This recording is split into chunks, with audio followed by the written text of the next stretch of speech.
بدأت مرة واحدة تنزل ماسورة ضخمة من المواسير دي وتنط في الأرض ناحيتنا. وقتها شيماء بعدت بسرعة، وأنا من الرعب وقفت مكاني ورجلي اتسمرت في الأرض. ففضلت شيماء تندهلي وتقول لي اتحركي يا بنتي هتموتي، اتحركي.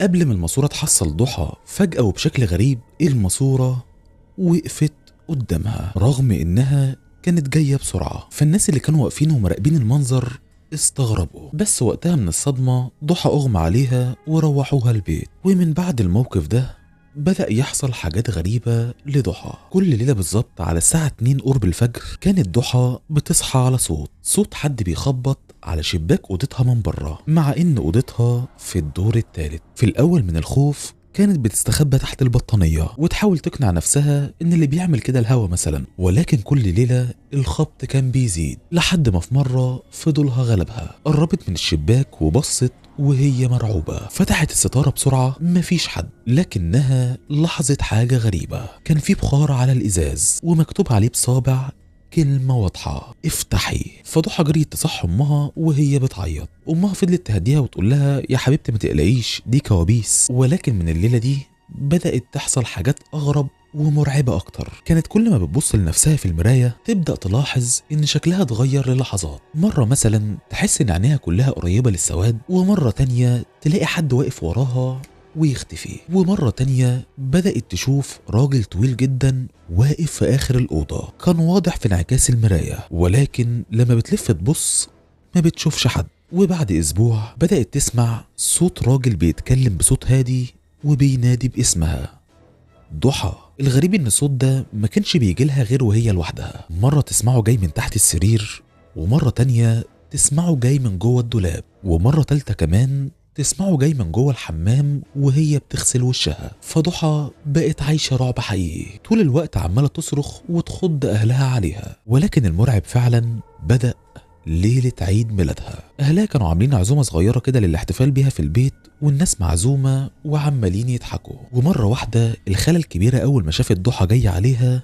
سكتت، وفجأة بصت لها بخوف وقالت البنت دي معمول لها حاجة أو عليها حاجة. خالتها دي كان معروف عنها من زمان إنها زي ما بيقولوا كده مكشوف عنها الحجاب، يعني بتفهم في الأمور دي من عند ربنا. الخالة كانت بصة لضحى كأنها شايفة نصيبة. فبعد شوية الحفلة انتهت والست دي قعدت، ولما الناس كلها مشيوا دخلت هي وضحى لوحدهم الأوضة وبدأت تسألها انت بتحلمي براجل غريب؟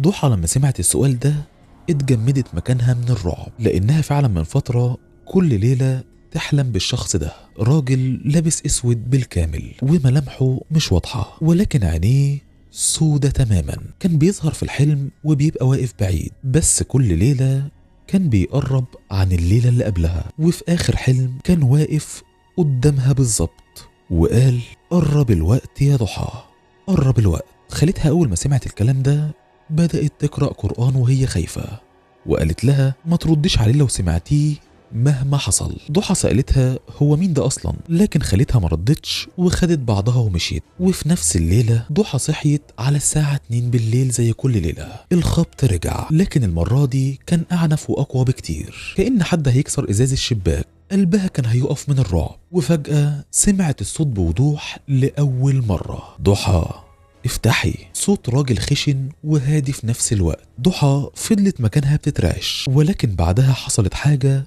خلت دمها يتجمد. الصوت بقى موجود في الأوضة مش من بره، وتحديدا من عند الدولاب. فبصت بخوف ناحيته لقت الباب بيتفتح لوحده جزء صغير وبعدين اتفتح كله، والضلمة جواه كانت سودة بشكل مرعب وشكلها أعمق بكتير من الطبيعي. وفجأة طلعت من جواه ايدين طوال جدا صوابعها رفيعة بشكل مرعب. ضحى صرخت وجريت ناحية الباب ولكنه ما اتفتحش، والخبط في كل مكان في الأوضة زاد بجنون، والصوت بدأ يضحك ضحكة هادية وبطيئة وغير آدمية. وبدأ النور يطفي ويقيد لوحده، وفي كل مرة النور كان بيطفي ويرجع يقيد كانت بتشوف الراجل اللي كانت بتشوفه في أحلامها، ومع كل مرة كان بيقرب منها أكتر. مرة عند الدولاب ومرة عند السرير، والمرة الأخيرة كان بقى واقف قصادها بالظبط. لحد ما النور فصل تماما والأوضة غرقت في الضلمة. وآخر حاجة ضحى سمعتها كان صوت همس جنب ودنها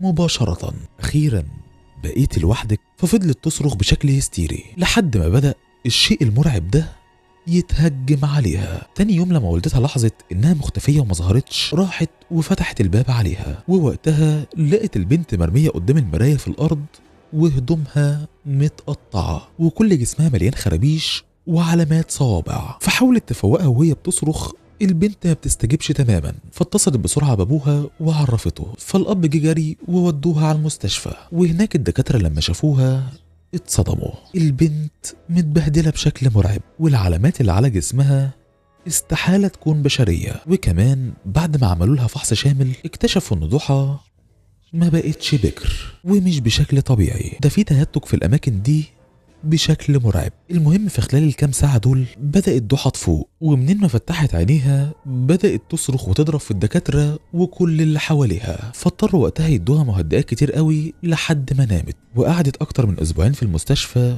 وهي حرفيا مش فاكرة عنهم أي حاجة، لأنها كانت كل ما بتيجي تفوق بيرجعوا يدوها حقن مهدئة تاني علشان ما تتحركش وجروحها تتفتح. لحد ما طلعت بعد الأسبوعين دول، وأول ما دخلت البيت فضلت تصرخ تاني لأنها كانت شايفاه واقف في الأوضة مستنيها. ففضلت تشاور على الأوضة وتقول لهم أهو واقف هناك هيأذيني. فالأب عارف إن بنته بتتكلم بجد، فخدهم ومشي من البيت بسرعة وهو بيقرأ قرآن، ووداهم عند والدته شوية، وقعد بعدها يسأل على شيخ علشان يخلصوا من الموضوع ده. وبالفعل الناس دلوه على شيخ كويس اسمه الشيخ عبد الرحمن. فراح له وبدأ يحكي له اللي حصل. فالشيخ لما سمعه قام جري معاه، وبالفعل راح هو والراجل على البيت لوحدهم. ووقتها الشيخ لما دخل قعد يقرأ قرآن ويلف في البيت، ولكنه رجع وقال للأب للأسف ده جن عاشق واستحالة يطلع إلا وبنتك موجودة، لأنه كمان